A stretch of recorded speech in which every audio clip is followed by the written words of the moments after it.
Then Jesus said to the crowds and to his disciples, "The teachers of religious law and the Pharisees are the official interpreters of the law of Moses. So practice and obey whatever they tell you, but don't follow their example. For they don't practice what they teach. They crush people with unbearable religious demands and never lift a finger to ease the burden. Everything they do is for show.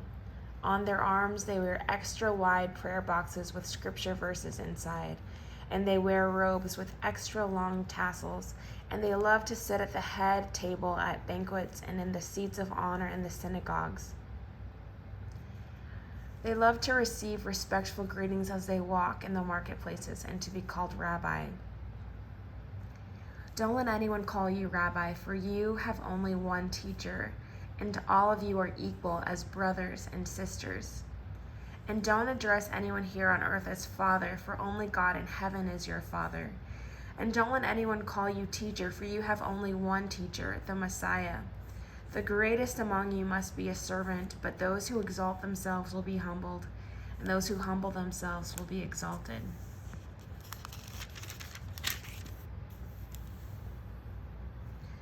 What sorrow awaits you, teachers of religious law, and you Pharisees, hypocrites, for you shut the door of the kingdom of heaven in people's faces. You won't go in yourselves, and you don't let others either. You don't let others enter either. What sorrow awaits you, teachers of religious law, and you Pharisees, hypocrites, for you cross land and sea to make one convert, and then you turn that person into twice the child of hell you yourselves are.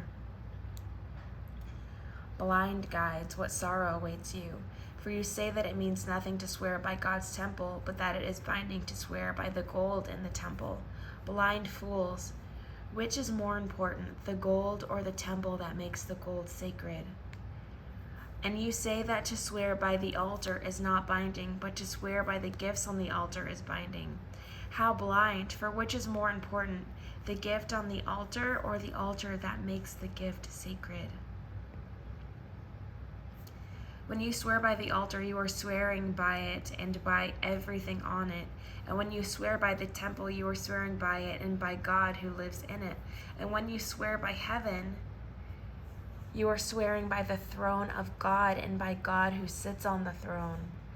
What sorrow awaits you, teachers of religious law, and you Pharisees, hypocrites, for you are careful to tithe even the tiniest income from your herb garden, but you ignore the more important aspects of the law: justice, mercy, and faith. You should tithe, yes, but do not neglect the more important things. Blind guides, you strain your water so you won't accidentally swallow a gnat, but you swallow a camel. What sorrow awaits you, teachers of religious law, and you Pharisees, hypocrites, for you are so careful to clean the outside of the cup and the dish, but inside you are filthy, full of greed and self-indulgence. You blind Pharisee, first wash the inside of the cup and the dish, and then the outside will become clean too.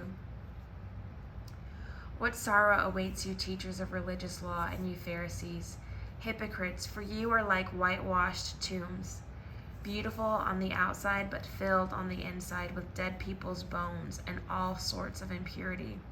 Outwardly you look like righteous people, but inwardly your hearts are filled with hypocrisy and lawlessness. What sorrow awaits you, teachers of religious law, and you Pharisees, hypocrites, for you build tombs for the prophets your ancestors killed, and you decorate the monuments of the godly people your ancestors destroyed. Then you say, if we had lived in the days of our ancestors, we would never have joined them in killing the prophets. But in saying that, you testify against yourselves that you are indeed the descendants of those who murdered the prophets. Go ahead and finish what your ancestors started.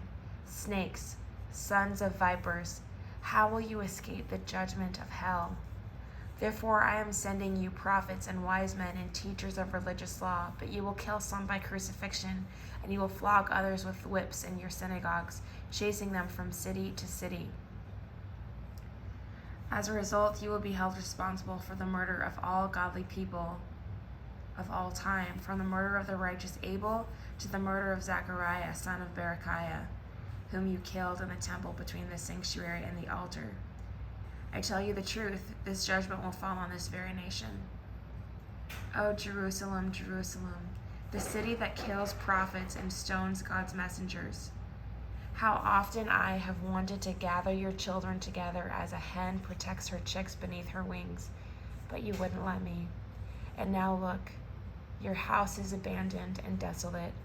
For I tell you this, you will never see me again until you say, blessings on the one who comes in the name of the Lord.